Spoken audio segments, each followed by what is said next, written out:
bahwa satu saat kalau Tuhan Yesus datang nanti yang dia cari adalah buah. Makanya enggak peduli sehebat apapun pelayanan kita, enggak peduli ya berapa puluh tahun kita sudah menjadi Kristen. Kalau Tuhan datang, dia hanya bertanya mana yang melakukan firman-Ku. Dan itu adalah orang-orang yang berbuah di dalam Kristus. Nah, tadi pagi saya sudah sampaikan kenapa kita harus berbuah. Karena Yesus pernah mengutuk pohon ara yang tidak berbuah. 3 tahun sudah tumbuh di kebun. Tapi setiap kali tuannya datang mencari buahnya tidak didapati. Sampai akhirnya tuannya berkata, tebang saja, buang ke dalam api. Tetapi penjaga kebun itu berkata, kasih kesempatan 1 tahun lagi Tuhan. Kalau dia tetap tidak berbuah, baru kita tebang dan buang ke dalam api. Sudah cukup lama Tuhan memberikan kita kesempatan untuk berbuah. Jangan sampai Tuhan datang kita gak berbuah-berbuah. Yang kepahitan masih terus kepahitan, yang selingkuh masih terus selingkuh, yang hidup dalam dosa masih terus melakukan dosa. Ayo kita mulai berbuah waktu kita melakukan firman. Nah, salah satu penghambat untuk orang berbuah, tadi pagi kita sudah belajar, adalah ketika firman itu ditabur di tanah yang penuh semak duri. Salah satu semak duri itu adalah kekhawatiran yang menghimpit firman itu, sehingga firman itu tidak bisa bertumbuh apalagi berbuah dalam hidup kita. Nah, bahaya kekhawatiran ini ternyata luar biasa dan seringkali kita tidak menyadari, tetapi itu terjadi. Kenapa saudara? Karena kita hidup di tengah dunia yang kelihatan mata, tapi Tuhan itu tidak terlihat mata. Makanya seringkali kita pintar ngomong firman, tapi pada dasarnya ketika kita disuruh mempraktikkan firman, percaya waktu kita belum melihat, rasanya sulit ya. Dan itulah sebabnya juga makanya banyak orang Kristen tidak mengalami mujizat Tuhan di dalam hidup mereka.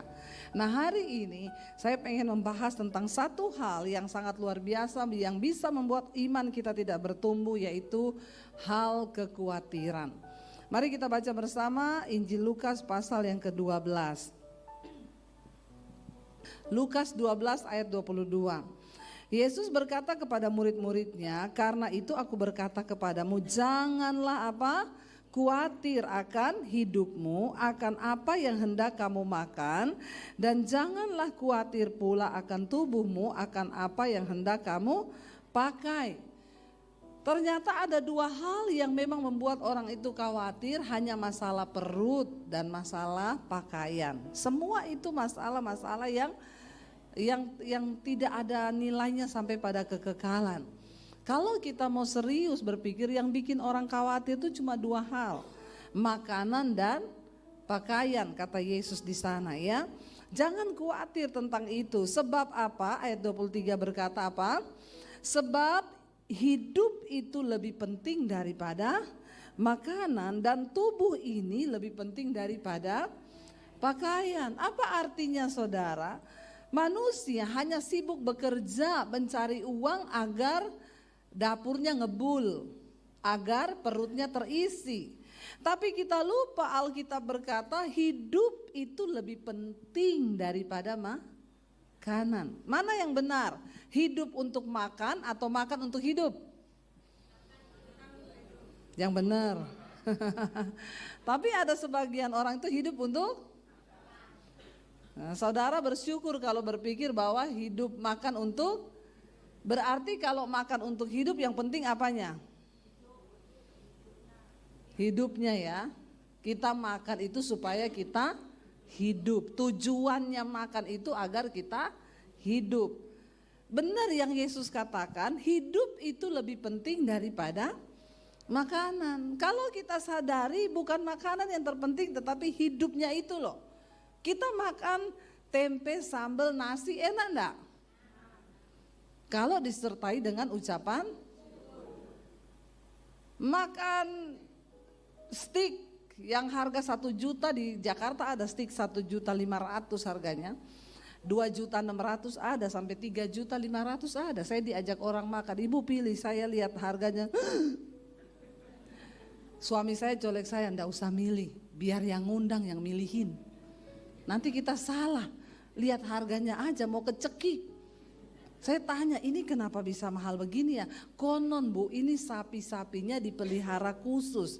Jadi sapi itu enggak stres. Dia makannya baik, dikasih vitamin, jadi juga dagingnya itu enak. Ini sapi pilihan dalam hati saya, biar sapi dagingnya enggak stres kalau yang makan stres.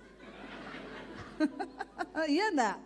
Iya, buat apa sapi enggak stres, orang yang makan stres. Yang ada saya bayar jadi iya, jadi yang penting sapi yang stres atau orang yang stres?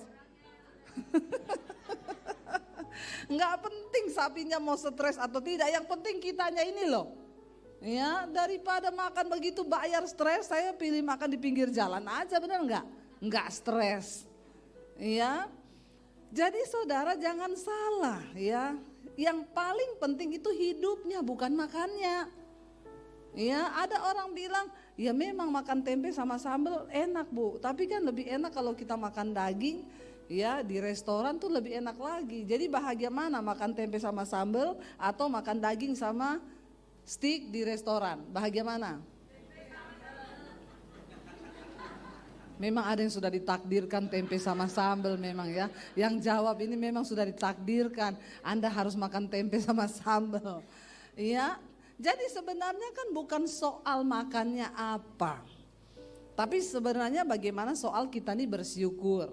Kayak kemarin saudara, saya tuh diundang ke Singapura ya. Saya angkat foto, 2 foto. Satu, saya duduk di emperan bandara di lantai, melantai sama suami, nyandar di tembok. Yang kedua, suami saya ngangkat foto kita duduk di business class. Jadi orang tuh semua pada bingung, loh Bu Debbie naiknya bisnis kelas kok duduknya di emperan di lantai. Saya bilang itu bukan pencitraan. Jadi ceritanya kita sampai di gate itu belum dibuka gate-nya. Dan di situ ada si kursi tapi sudah penuh dengan umroh. Kaki saya ini udah mau meledak karena Singapura itu perjalanan bandaranya kan jauh, kita lari apalagi kalau sudah mau dibilang tinggal 15 menit lagi sudah boarding. Kita lari jauh jalan, kaki saya itu udah kenyut sampai di situ nggak ada tempat duduk. Saya dan suami lihat, enak duduk di lantai nih. Ya, lalu suami saya udah duduk di lantai, saya ikut. Ada teman saya satu di situ, dia bilang, Bu, ibu jangan duduk di situ. Saya bilang, kenapa? Ibu public figure. Nanti kalau ada jemaat lewat, lihat ibu duduk di situ, dia mau bilang apa? Saya bilang, peduli amat. Kaki saya udah mau meledak. Biar orang bilang apa, saya mau duduk di situ. Jadi saya ikut suami saya duduk sambil selonjoran di lantai. Bener aja ada orang lewat. Ibu Debbie Basir ya. Saya bilang, iya Bu. Ibu saya mau minta foto ya. Tapi satu syaratnya kalau ibu mau minta foto sama saya, ibu ikut ngemper sama saya di bawah. Karena saya gak mau berdiri, kaki saya udah sakit. Oke Bu, jadi dia duduk di bawah. Nah persoalannya kan bukan kita duduk di bisnis kelas atau lagi ngemper di bawah. Ya, persoalannya hati kita nih ada ucapan syukur enggak? Sama dengan makanan. Ya, saya banyak melihat orang kaya makan di restoran mewah, sekali makan tuh bisa 5-6 juta. Itu kita punya gaji sebulan ya. Kalau orang yang kerja ya yang biasa-biasa. Tapi makan dengan makanan yang 5-6 juta sekali makan, tidak ada damai sejahtera, suami istri bertengkar, anak-anak bertengkar. Lebih baik kan makan tempe sambal tapi hidup dalam damai sejahtera toh. Jadi saudara imani yang mana ini? Balik lagi tempe sama sambal. Memang orang Pasuruan ya. Nomor 1 tempe is the best memang ya. Iya, jadi maknanya Yesus ini lagi menjelaskan. Kenapa engkau khawatir? Karena engkau salah menilai, engkau pikir makanan itu lebih penting daripada hidup. Yang Tuhan nilai adalah cara hidup kita, bukan cara makan kita. Yesus bilang, Alkitab bilang makan itu dimakan turun ke perut lari ke jamban. Tapi hidupmu harus engkau pertanggungjawabkan di hadapan Tuhan. Jadi yang terpenting adalah cara hidup. Ya kalau makan tuh gampang, apalagi kayak kita masih daerah begini, ada halaman di belakang tanam daun singkong. daun pepaya. Mau makan tinggal rebus daun singkong bikin sambel, toh? Enak gak itu? Enak, saya ya senang kayak begitu. Iya, itu lebih enak. Artinya apa? Sebenarnya kan gak ada alasan untuk kita khawatir kalau hidup kita ini benar dalam Tuhan. Masalahnya orang jadi khawatir karena dia pikir apa yang mau dia makan. Lalu Yesus bilang, bukankah tubuh lebih penting daripada pakaian? Tapi kalau mau sok iya ikut orang, ya beli baju 1,5 juta, di Jakarta banyak baju 2,5 juta satu baju. Ya saya sih dikasih ya, saya nggak beli, cuma kalau lihat harganya aja. Ya, kalau mau ikut yang begitu ya stres hidup kita. Makanya banyak kekhawatiran. Ya, lihat orang pakai ini kita juga mau pakai yang begitu, orang begini kita juga mau gitu. Yesus bilang yang terpenting itu tubuh daripada pakaian. Artinya apa? Tubuhmu itu bait Allah. Satu saat waktu kita mati, Tuhan tidak tanya merek pakaianmu apa. Yang dia tanya selama engkau hidup, tubuhmu itu engkau pakai buat apa? Tubuh bukan untuk persinahan, tubuh bukan untuk percabulan, tubuh bukan sesuatu yang untuk hal-hal yang negatif, tapi tubuh ini tempat berdiamnya Tuhan. Enggak penting pakaian kita apa, asal ada Tuhan dalam tubuh kita, itu yang membuat hidupmu bernilai. Amin.